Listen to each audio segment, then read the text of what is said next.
Hi friends, welcome to my first real estate video. I'm not really sure what I'm going to call this series. I've been meaning to do these videos for quite a long time. I guess I'm a little bit nervous. If you guys know me, you know that I've been on stages in front of hundreds of people and I'm completely comfortable doing that. However, somehow in front of a camera, I just get super nervous. But the whole purpose of these videos is really to provide you guys with information. I started off as a first-time home buyer in my 20s. I made a lot of mistakes. I am a real estate investor. I've made mistakes, and I have clients that sometimes make little mistakes here and there as well. And people in general have kind of very similar questions over and over again. So I thought it'd be really helpful to create some videos and just educate everyone. If you're interested in real estate and real estate investing, this is what I do. And yeah, I hope you find these videos helpful. Now, having said that, this is my first video, and I really wasn't planning on it being about politics at all. I'm not that politically inclined myself. Embarrassing as it is to say, I have never voted. This year will be my first time voting. And I think it's because, I spent my 20s and the early part of my 30s in the entertainment business, in salsa, Latin dance, entertainment, events, had a dance school. And in that lifestyle, it really, all I cared about was having fun, dancing, and traveling. I really didn't realize how important it was to vote. I didn't really feel like I made a difference to me in my life. But ever since I've been involved in real estate now, I understand how big of an impact it is and how important it is for us to all vote. Having said that, these videos are not meant to sway you guys in any particular direction towards any particular party. These are informational videos. I'm putting them together very quickly just because it's September 10th and today is the first day of early voting. So I really want to get these out hopefully like within the next 2-3 days. I don't want it to be like one long video, so I'm doing shorter videos. I'll start with the Liberal Party today, and what I'm really discussing is what each political party is planning on doing with housing, with real estate, and anything where it pertains to real estate. So hope you enjoy it, and yeah, let's get started. Okay, guys, so wish me luck. I just want you guys to know I'm a major dinosaur when it comes to technology. It took me like 3 hours to figure out how to use Loom. So hopefully I will get better at this. Okay, so today we're talking about the Liberal Party. Some of these points I'm going to kind of skim through just because they're pretty self-explanatory, but others I will really give you kind of my expertise and opinion on. So one of the things they want to do is unlock home ownership. And how will they do that? They will do that by introducing a tax-free first home savings account that combines the features of both an RSP and a TFSA to allow Canadians up to age 40 to save up to $40,000 toward their first home and to withdraw it tax-free to put toward a home purchase with no requirement to repay it. So yes, of course, that is awesome. I don't have a problem with that. I don't think anybody does. They want to double the first-time home buyer's tax credit from $5,000 to $10,000 to help with closing costs. Again, no issues with that, although I don't think 10,000 is really enough, but it's better than nothing, I guess.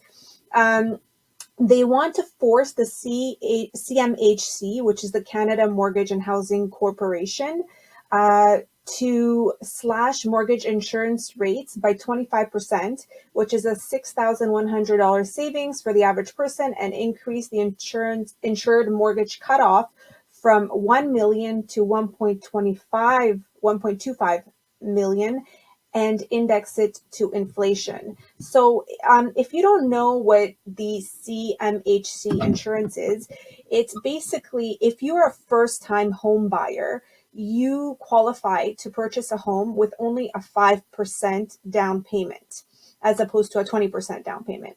Now, You can do 5%, you can do 10, you can do 15, but the minimum is 5% if you're a first time home buyer. What it does mean though is that you have to pay the special insurance. So if you are putting down between 5 to 9.999% down payment, you will pay a 4% insurance on your mortgage amount. If you're putting down 10% to 14.99%, you will be paying 3.1% of your mortgage amount. If you're putting down 15% to 19.99%, then you are paying 2.8% of your mortgage amount. And if you're putting down payment 20% or higher, then you do not have to pay this CMHC insurance. Now, previously, it was for homes that were up to 1 million. But I mean, looking at the Toronto market, average homes are above 1 million. So it really doesn't help people very much. So this is why they have increased it to 1.25 million. Moving on. They are proposing a rent to own program with 1 billion in new funding to help renters become owners. What exactly is this? We don't know. I mean, of course, we know what rent to own means, but there are no details at this time. I'm not sure how they're going to do this. The next thing they want to do is build more homes, because we know that we have a affordable housing crisis in the GTA for sure.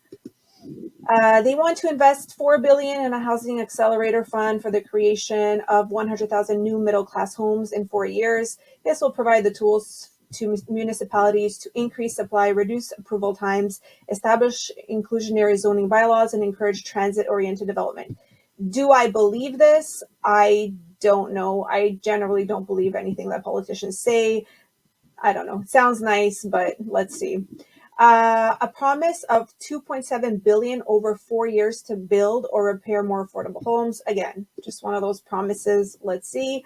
Convert empty office and retail space into market-based housing.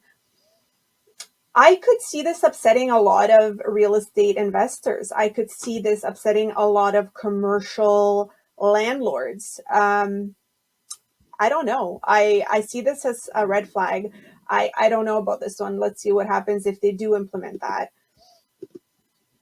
Next, introduce a multi-generational home renovation tax credit to be used for adding a secondary unit by being able to claim a 15% tax credit up to 50,000 in renovation and construction costs. So what does this mean? This means, if for example, my daughter grows up one day and she can't afford to buy her own home and she wants to continue living with me and get married and have her kids, but she wants her own separate unit. This will come into effect, this 15% tax credit up to $50,000. So that's that.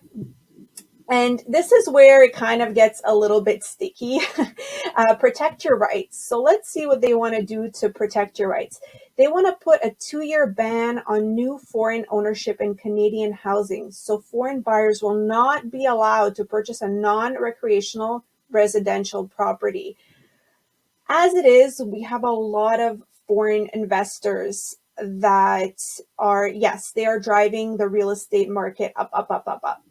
I could see this helping, kind of cool down our market. Yes, I could see it upsetting a lot of real estate agents too, especially the ones that deal with mostly, foreign investors. I don't know about this. Like, yes, I think it could be helpful. I'll be honest. Implement a 1% national tax on non-resident, non-Canadian owners of vacant, underused housing as outlined in Budget 2021, including foreign-owned vacant land within large urban areas. So again, we have a lot of foreign investors that own land, they owned vacant land, and it's just sitting there. So yeah, why not charge them that 1%? I have nothing against it.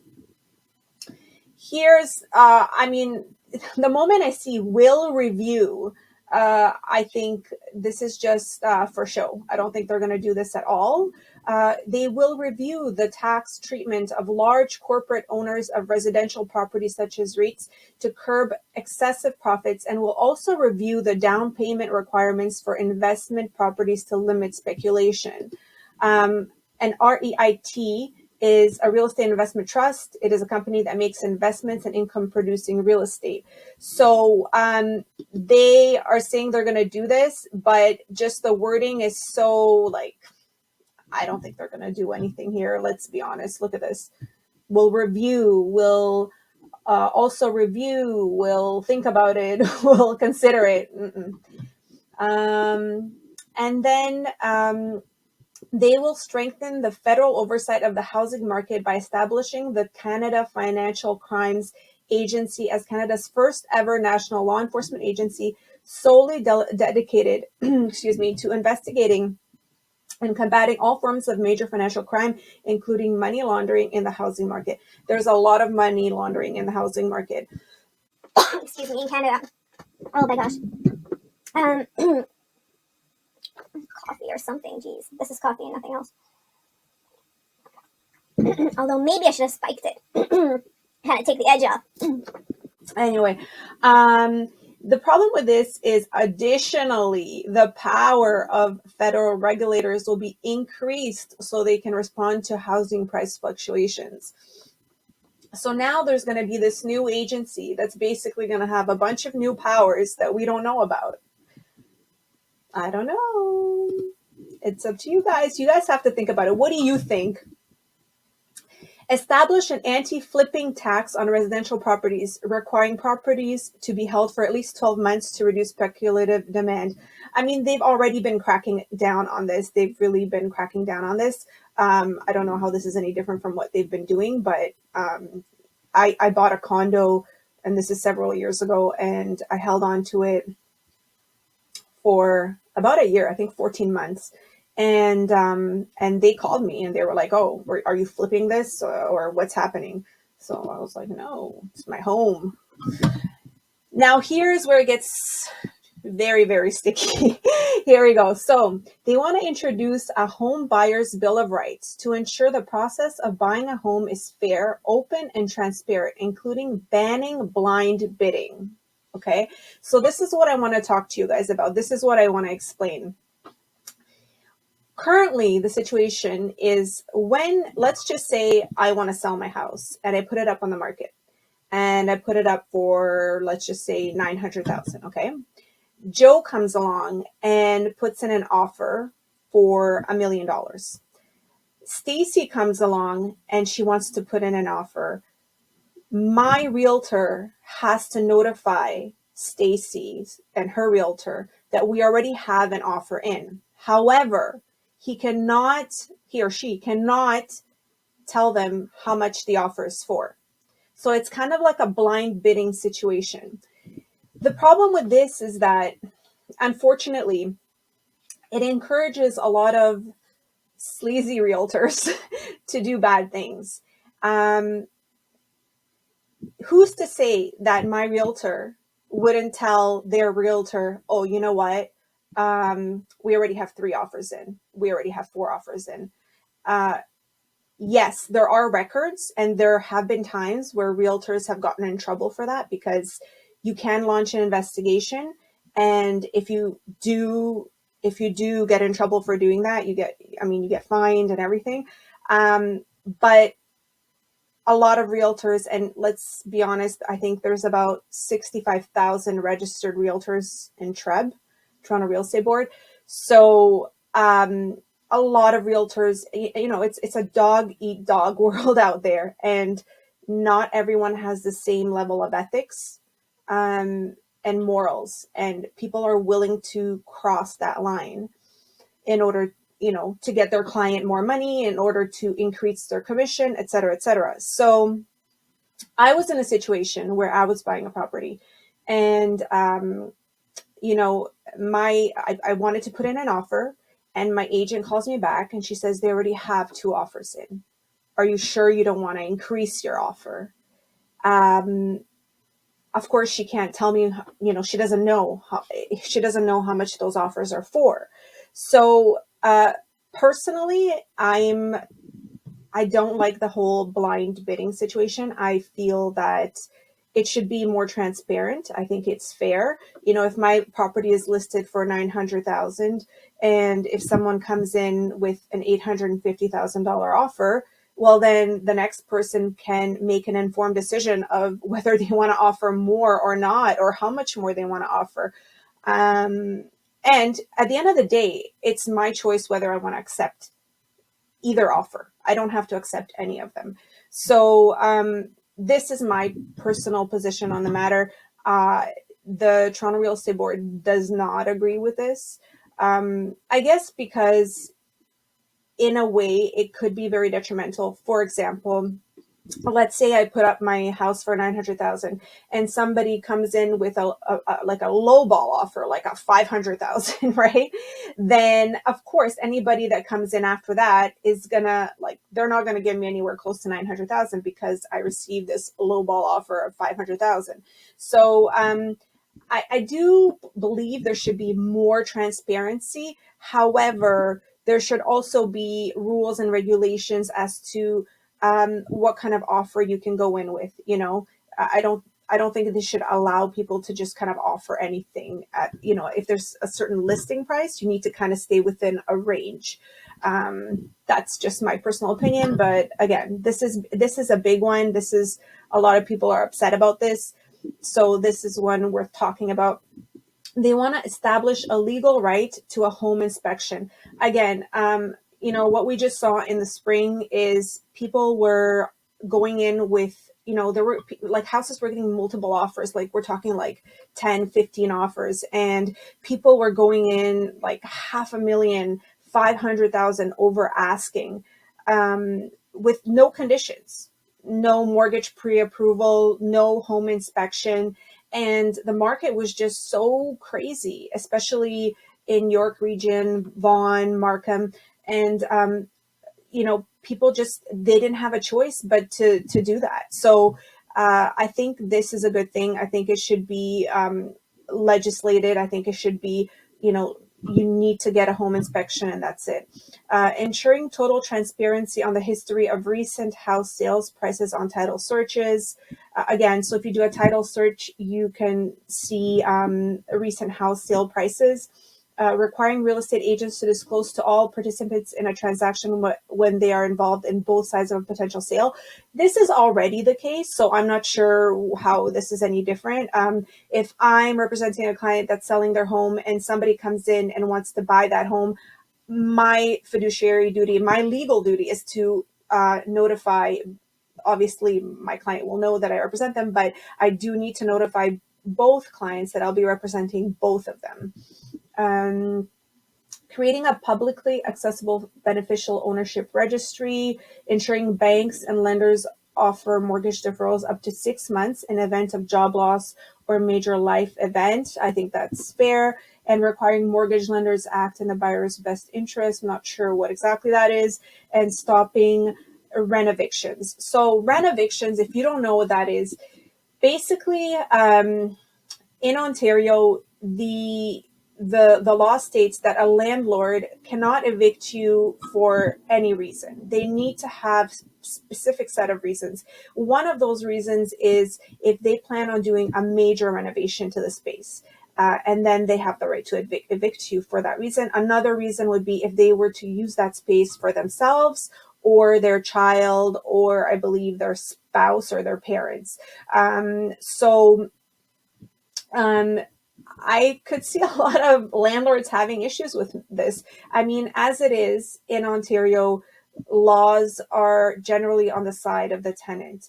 If you're a landlord and you could be the best landlord in the world and you could keep your property really beautiful and nice and clean and well kept, and then your tenant is a douche and stops paying you and starts damaging your property. It's happened to me before. You can't just lock them out and be like, bye bye. You don't have the right to do that.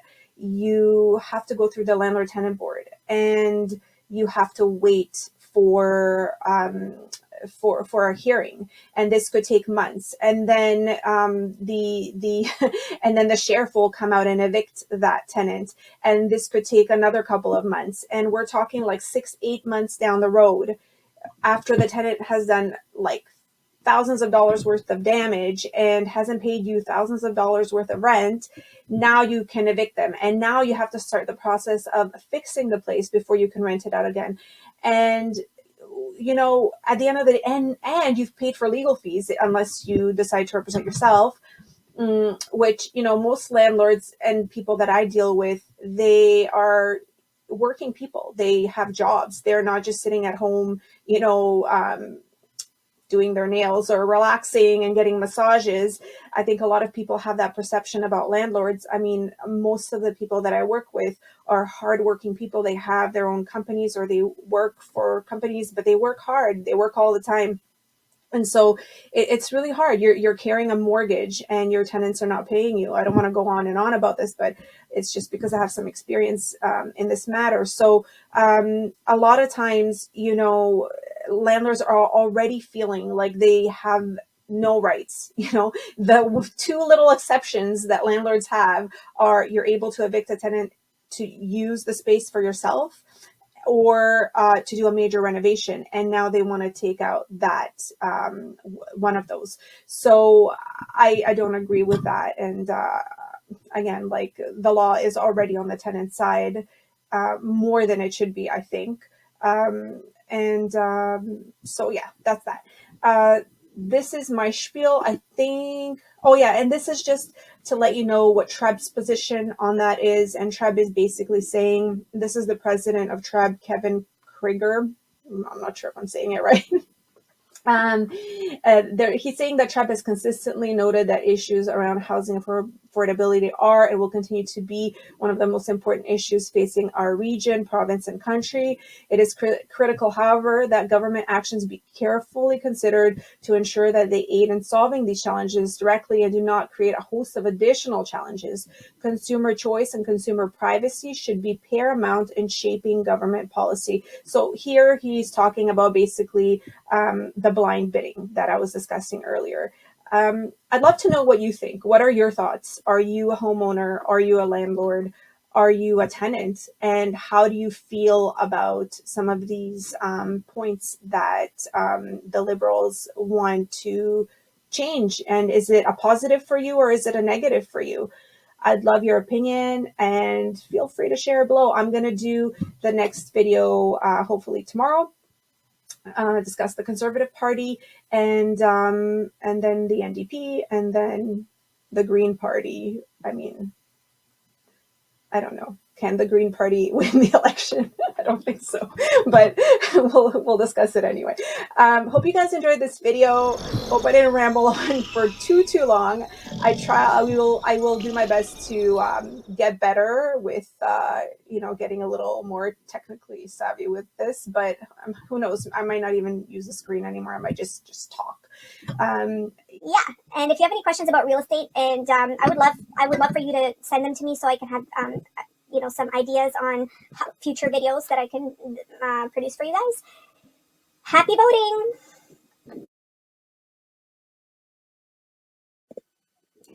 Okay, guys, so here we go. We're gonna get started. Actually, no, we are not. What the heck? Oh, here we go. Okay, start again. Start again. Oh, what did I do?